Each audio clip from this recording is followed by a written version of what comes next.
Let us continue our discussion on chapter 3, class 12th NCERT biology for your NEET entrance examination. This chapter is human reproduction, and the topic that we are going to discuss is section 3.3, gametogenesis. So there would be gametogenesis in the human males and gametogenesis in the human females. So we will do these two subtopics in different videos. In this video we will look at spermatogenesis, the formation of sperm. Sperm, you know, is the gamete of the male sex in the human beings, and the formation of the sperm obviously would be called as spermatogenesis.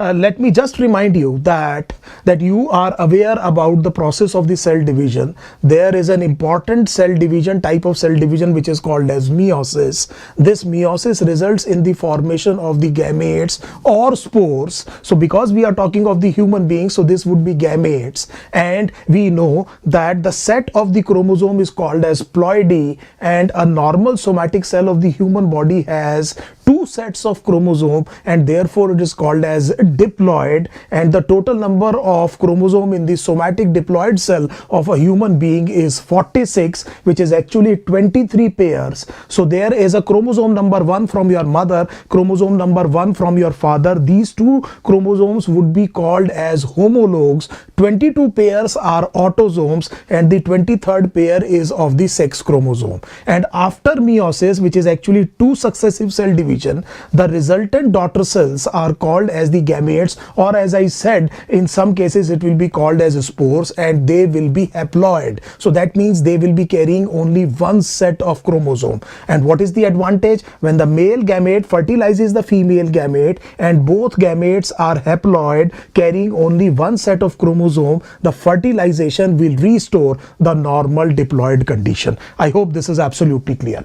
Now, one of the most important question in the beginning would be, when does the process start in the human males? So when does spermatogenesis start in human males? The answer is at the onset of puberty. So we are saying at onset of puberty.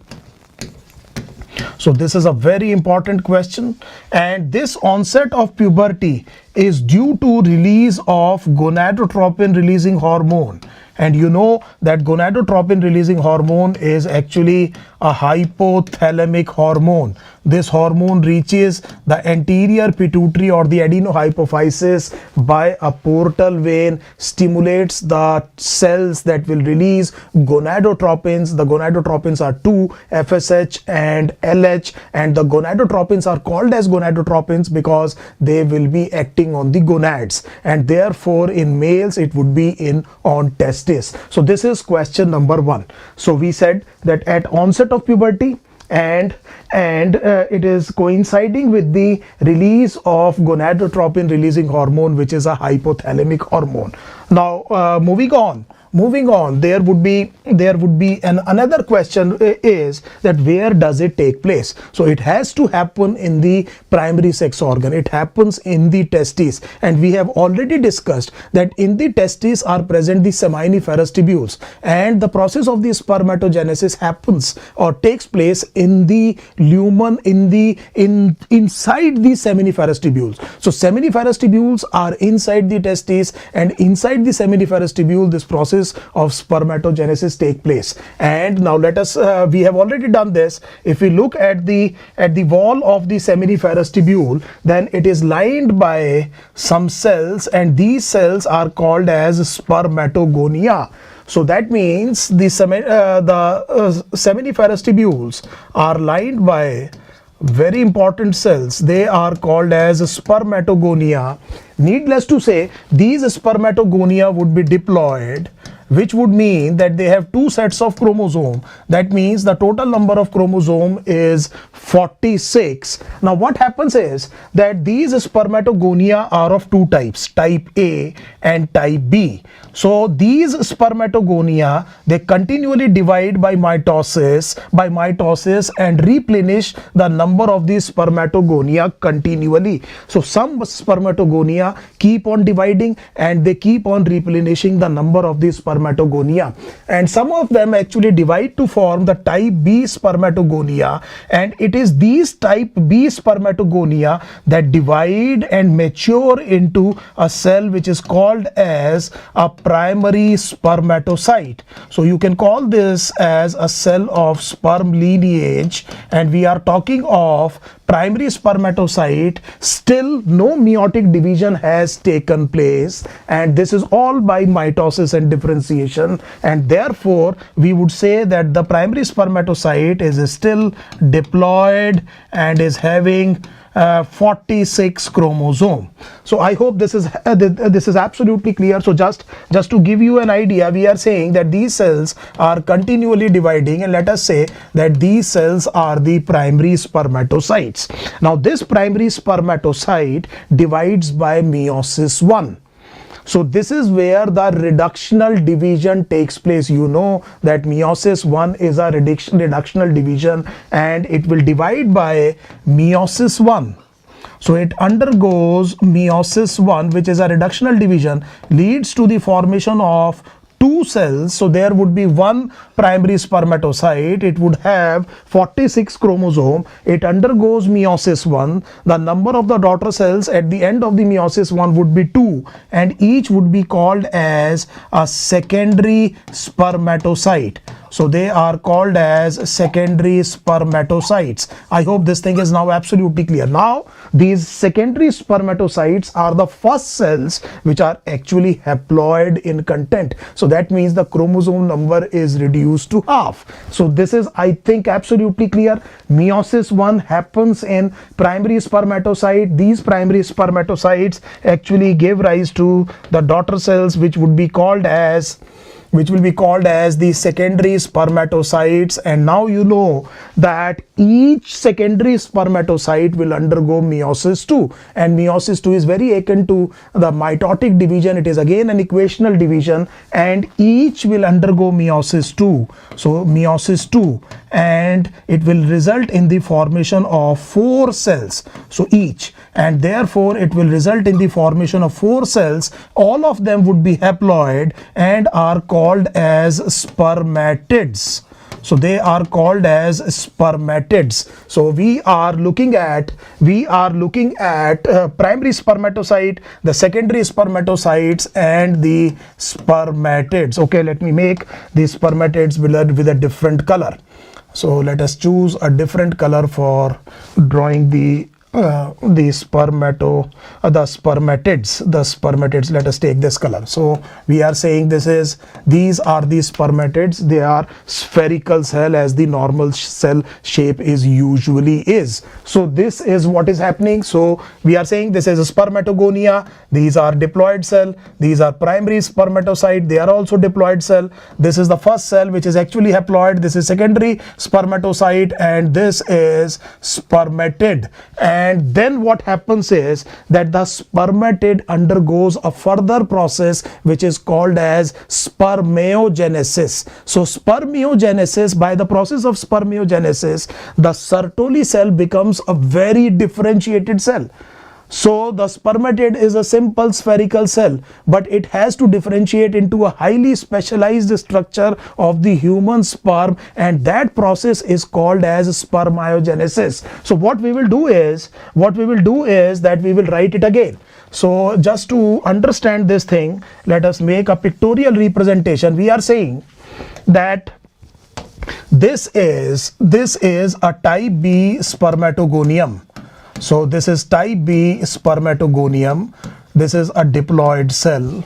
Now we are saying that it divides mitotically, and then some of them differentiate into a cell which is called as the primary spermatocyte. So this cell is called as primary spermatocyte. Again, this is a diploid cell with 46 chromosome, and then this cell undergoes meiosis 1. So this undergoes meiosis 1. It results in the formation of 2 haploid cells. So these cells would be called as secondary spermatocytes. So this is a very simple thing to remember. They are secondary spermatocytes, and we are saying the chromosome number is reduced, and each secondary spermatocyte is having 23 chromosomes. Then each secondary spermatocyte will complete the meiosis. The second of the meiotic division is very similar to the mitotic division and is equational in nature, and leads to the formation of ultimately the 4 cells that we talk about are the products of the meiotic division, and these cells, they are called as spermatids. So these cells, they are called as spermatids, and obviously we know that they are haploid. So therefore the chromosome content is the number is 23. Now what I would tell you is that this process, even if we include this step as well, this process would be called as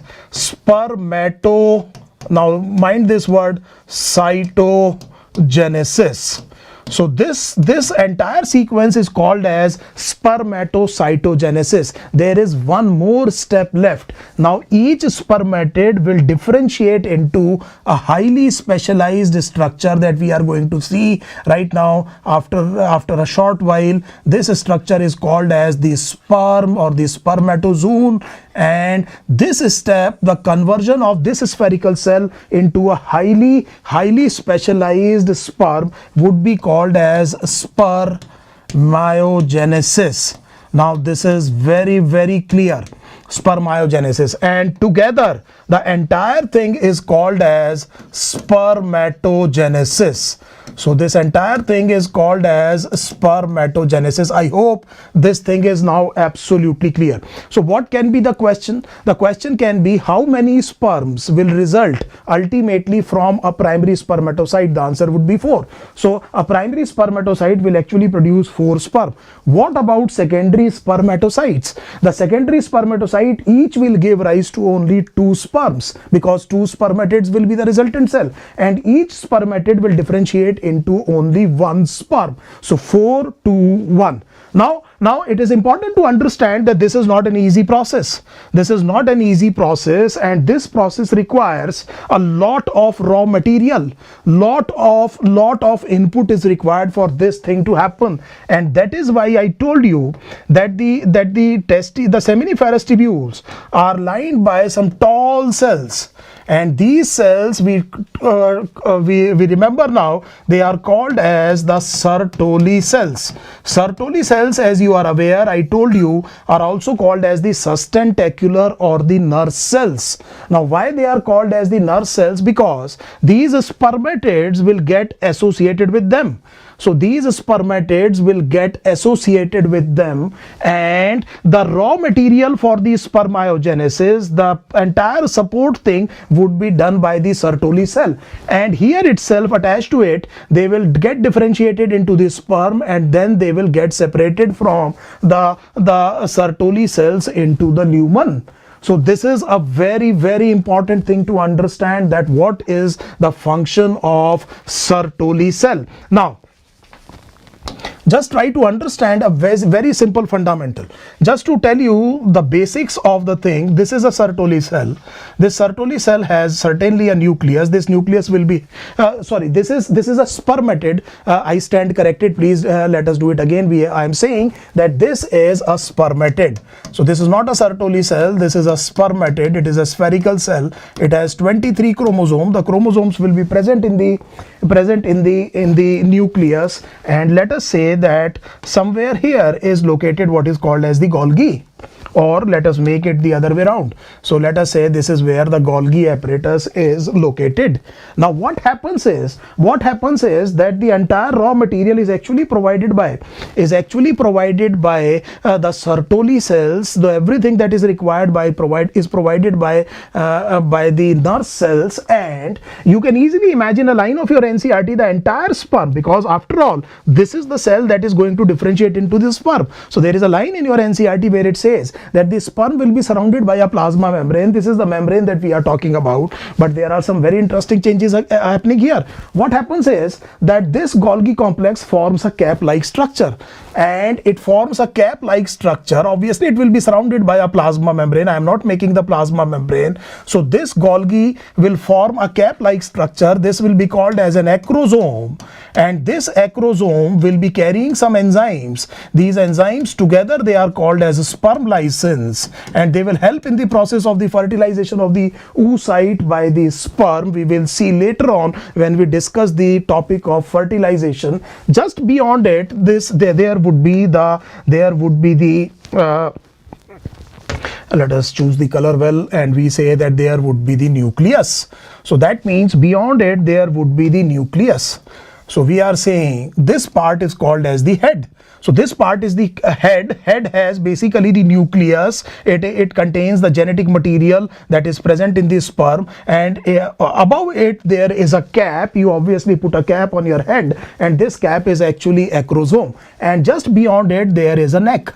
So this is what is called as a constriction. You can see this is a neck, and the neck has two pairs of centriole, and you know that the centrioles are always present in pair, and the two members are perpendicular to each other. So there would be a proximal pair of centriole and a distal pair of centrioles. So I hope this is absolutely clear. Now what is happening is that the entire thing is getting pushed down, and this thing beyond the neck forms what is called as the mid piece or the body of the sperm, where you would see that there are mitochondria, large number of mitochondria which are spirally arranged. So the mitochondria, a large number of mitochondria are located in the body or the mid piece of the sperm, and we are saying that they are actually spirally arranged. You are seeing a cut section. You can imagine that the type of movement that I am showing with the help of my hands, that what would be the spiral arrangement.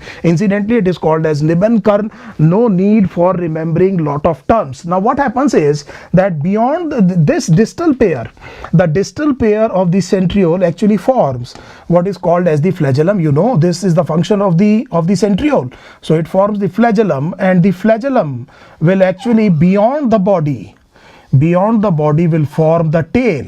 So we know that the human sperm is actually having a tail. This tail is actually flagellum. Whenever the human sperm moves freely, it will move on its own with the help of its flagellum. It will require a lot of energy, and therefore it is adapted. You can see a large number of mitochondria are concentrated, and because the ovum is not going to provide the centriole type of thing, the centrosome, then therefore this proximal centriole will be provided by the sperm and will be utilized in the first division of the zygote. And obviously there is the payload that it has to deliver to the female gamete, and at the one end it is actually equipped with so many enzymes that will be involved in carving away on its when it is going towards the secondary oocyte to fertilize it. And this process takes lot of time, and this is called as spermiogenesis, and this is facilitated by the Sertoli cells.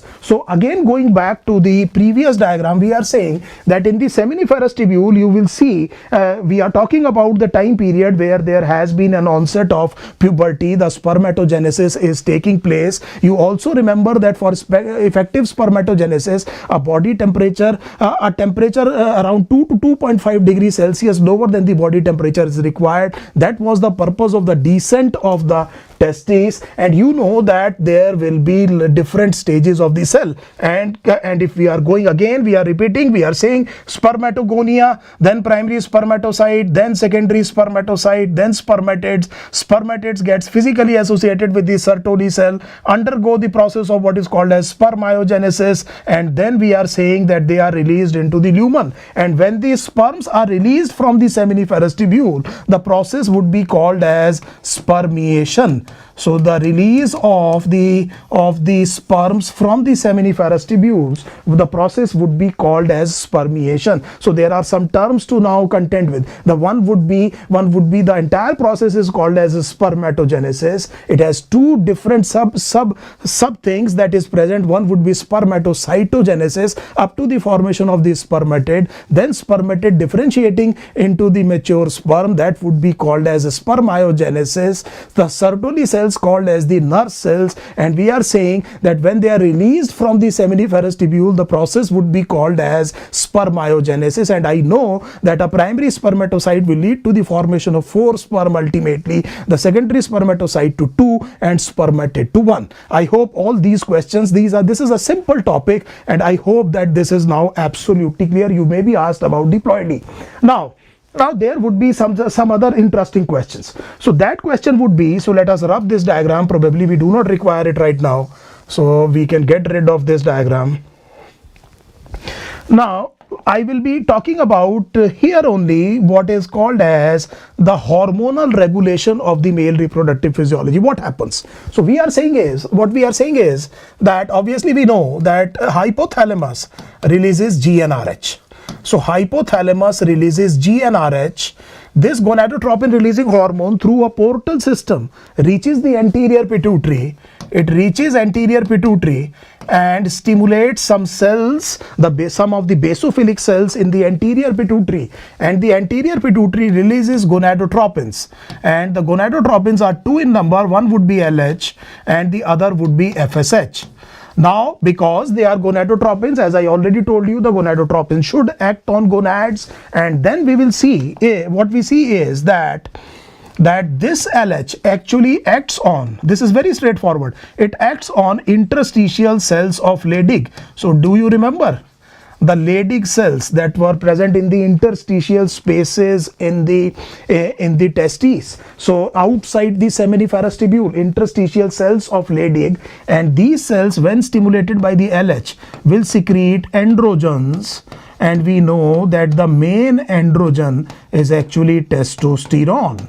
So this is a very straightforward regulation, and then we are saying is that there would be a negative feedback control type of thing. So therefore there must be a constancy in the secretion of the testosterone, and you know we have already discussed in the chapter on chemical coordination the concept of the negative feedback control. Now regarding the effects of FSH. So these FSH, the FSH acts on what are called as the Sertoli cells, and now what happens is that these Sertoli cells will actually produce what is called as an androgen binding protein. Now just understand this. So this is the testes. In the testes there is seminiferous tubule. The interstitial cells of Leydig are located outside the seminiferous tubule in the interstitial space, and these are the cells that are actually producing the androgens, and these androgens will regulate the process of the spermatogenesis.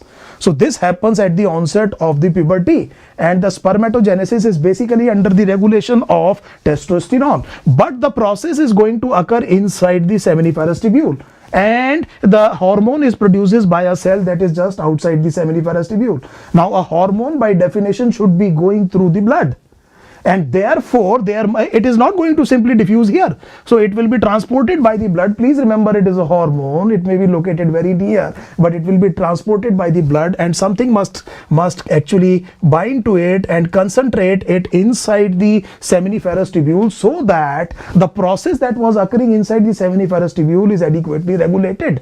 And this is the androgen binding protein that is produced by the Sertoli cells, and therefore this androgen gets concentrated into the seminiferous tubule, where it takes care of the process of the spermatogenesis. One more thing, this step, the primary spermatocytes getting converted into the secondary spermatocyte, this is the step that is actually regulated by the FSH. So remember, the entire process is regulated by the androgen, but we are talking about the initial reaction where the primary spermatocyte undergoes the first meiotic division and produces 2 secondary spermatocytes. This is the step where the FSH comes into picture. Now if FSH allows this, and then the secondary spermatocytes are formed, and then the spermatids obviously will be formed, and they get associated with the Sertoli cells, and a lot of raw material and time would be required for this final maturation, which is called as for the final transformation, which is called as the process of spermiogenesis. And therefore there must be a control mechanism in the hands of the Sertoli cell where they can actually regulate the process somewhat, because they should not be over overburdened with the work. So what happens is that these Sertoli cells actually secrete another hormone. This has been asked in the NEET entrance exam once, so therefore I am giving you this. This hormone is called as inhibin, and this inhibin actually inhibits FSH, and then you can understand that the process can be adequately streamlined according to the demand and supply. This is going to happen. So this is a very simple hormonal regulation of the male reproductive physiology, and especially its relation to the process of the spermatogenesis. So I am clarifying a question again. The entire process is actually regulated by the testosterone. The formation of the testosterone requires LH, and you know the role of the FSH in the spermatogenesis. So all three hormones play important role in the process of the spermatogenesis in the human males. I hope this thing is absolutely clear. Now coming back to what we have already discussed, what is called as the semen. So we said that the semen would be carrying something that is produced by the testes. We should not forget this, and they would be the sperms, and obviously there would be a seminal plasma. So there would be a seminal plasma, and we have already discussed that seminal vesicles, prostate, bulbourethral glands, etc. will be contributing to the seminal plasma. Now for male fertility to happen, the male to be fertile, the most important thing is the effective sperm count. And we say that at least 20 million sperms. So please remember this figure, because we will be using this figure in our discussion on reproductive health. That means there must be at least 20 million sperm per ml of the semen present for the male fertility to happen. And then we say that out of the total sperm present, at least 60%, so let us use the word at least. So at least 60% should be morphologically normal. So there are a huge number of morphological abnormalities in the structure of the sperm, and we are saying that 60% should be morphologically normal. And finally, out of all, not out of these, out of all, 40% must be at least, obviously this would be again at least 40% must be vigorously motile. So must be not only motile, they must be hypermotile, they must be vigorously motile. I have already told you that on a higher side, there may be 400 million sperms present in each time in an ejaculate. 400 million, this is a big number.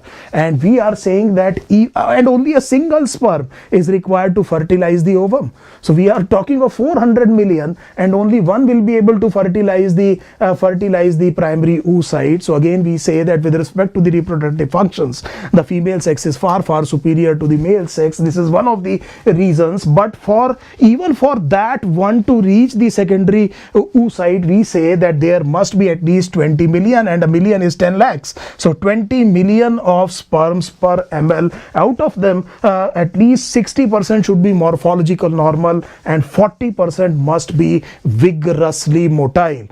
So what we have discussed is 3.3 gametogenesis, the part A, the part that deals with the formation of the human male gamete, which is the sperm, and the basic concepts involved in it. When I come back, we will look at the part B of section 3.3, the formation of the female gamete or the ovum.